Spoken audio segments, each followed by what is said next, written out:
اور صبح کے وقت سورہ یاسین اور شام کے وقت سورہ واقعہ پڑھنا، اس سے خوشحالی آتی ہے، تنگ دستی بھاگ جاتی ہے۔ بزرگوں نے خوش رہنے کے ناظرین کرام 7 سنہری اصول ہمیں بتائے ہیں۔ یہ تو فاروق اعظم رضی اللہ تعالی عنہ کی بات ہوئی، اور پھر جو بزرگ ہیں جن کو ہم تابعین کہتے ہیں، تبع تابعین ہیں، اولیاء کرام، قطب، اطہار، ولی، کہ کبھی کسی سے بلا وجہ نفرت نہ کرو، مصیبت میں پریشان نہ ہو، ہمیشہ سادہ زندگی گزارو، توقعات مت رکھو، کیونکہ جب یہ پوری نہیں ہوتی تو دکھ ہوتا ہے۔ لینے کے بجائے زیادہ دینے پر یقین رکھو، ہمیشہ مسکراتے رہو اور اچھے دوست بناؤ۔ ابھی میں اس وقت جو پروگرام کر رہا ہوں تو مجھے بتایا گیا ہے کہ کراچی میں بڑی تیز ہوائیں چل رہی ہیں۔ اللہ سبحانہ و تعالیٰ سے ہمیں ڈرنا چاہیے۔ یہ تیز ہوائیں، یہ آندھیاں، یہ اس کے سگنلز ہیں، یہ موصول ہو رہے ہیں ہمیں کہ اللہ ہم سے ناراض ہے۔ جس شہر میں ہر وقت ہم لاشیں گرائیں، جہاں پر ہر وقت خون کی ندیاں بہیں، وہاں جب تیز ہوائیں چلنا شروع ہوتی ہیں اور آندھیاں آتی ہیں تو دل گھبرا جانا چاہیے۔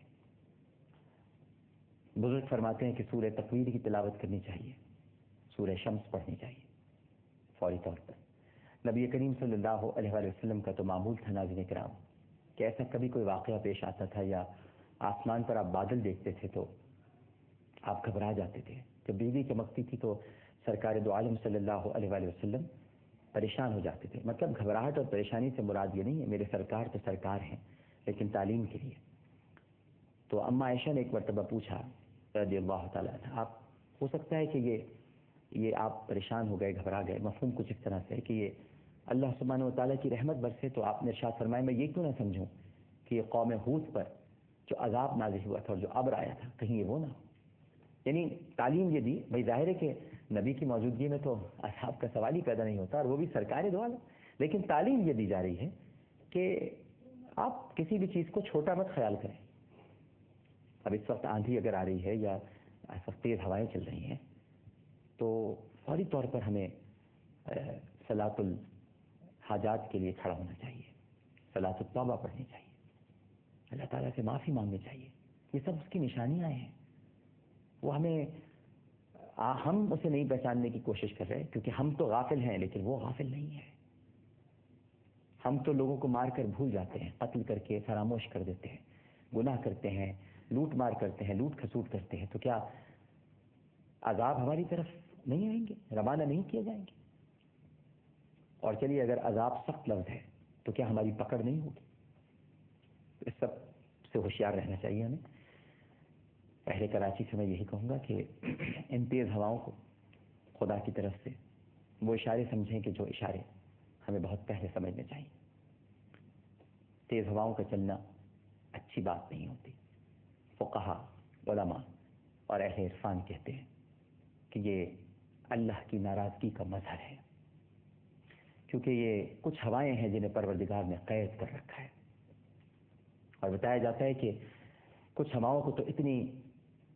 شدید قسم کی زنجیروں میں جکڑ رکھا ہے کہ اگر انہیں آزاد کر دیا گیا تو یہ پوری دنیا روئی کے گالوں کی طرح اڑ جائے گی، لیکن اللہ نے ان کو مقید کر رکھا ہے ایک خاص اور معلوم وقت کے لیے، جو صرف پروردگار کو علم ہے کہ کب ان ہواؤں کو چھوڑا جائے گا۔ صرف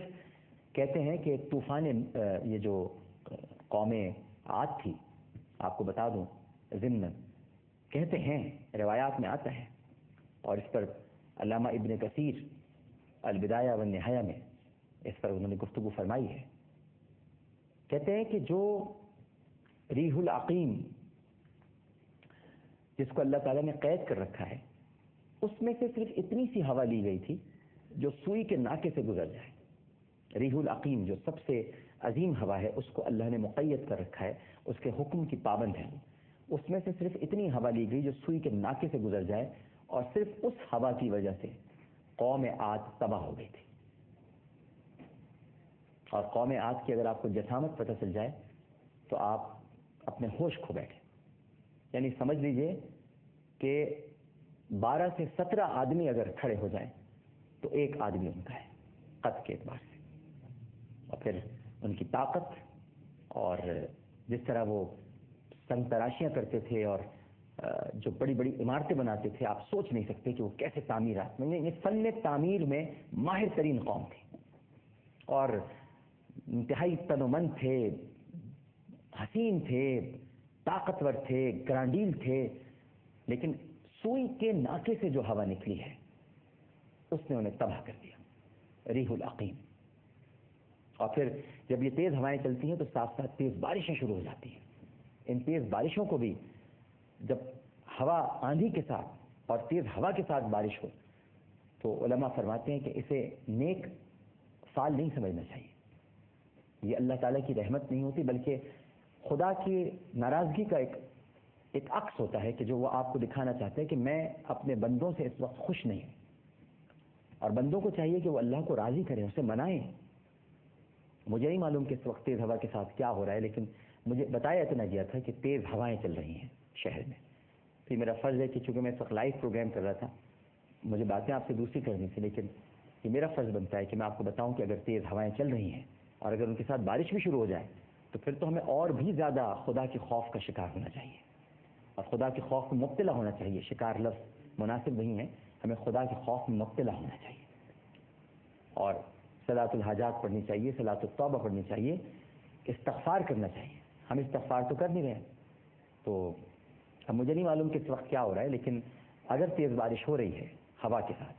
تو پھر جو اس وقت ہمارے پروگرام دیکھ رہے ہیں ان سے گزارش کروں گا کہ اس وقت فوری طور پہ استغفار کی تسبیحات پڑھیں، کیونکہ میں تاریخ کا طالب علم ہوں، میں نے کبھی بھی یہ دعویٰ نہیں کیا کہ میں کوئی عالم ہوں، زاہد ہوں یا کوئی بہت بڑا عالم دین ہوں، بالکل نہیں ہوں۔ میں تاریخ میں نے پڑھا ہے کہ اللہ سبحانہ و تعالیٰ جب ناراض ہوتا ہے کسی قوم پر تو پہلے تیز ہوائیں آتی ہیں اور ان کے ساتھ پھر بارشیں ہوتی ہیں۔ تیز ہوا کے ساتھ بارش کبھی بھی نیک فعل نہیں ہوتی ہے اور یہ رک بھی جائے گی اور آپ کہیں گے کہ ڈاکٹر صاحب تو بڑا اس دن ہمیں بتا رہے تھے، اور اللہ تعالیٰ کی تدبیر کچھ اور ہوتی ہے، بندے اس تدبیر تک نہیں پہنچ سکتے۔ رک بھی جائے گی انشاءاللہ، لیکن ہمیں بہرحال استغفار کرنا چاہیے اور اللہ کے حضور رجوع کرنا چاہیے۔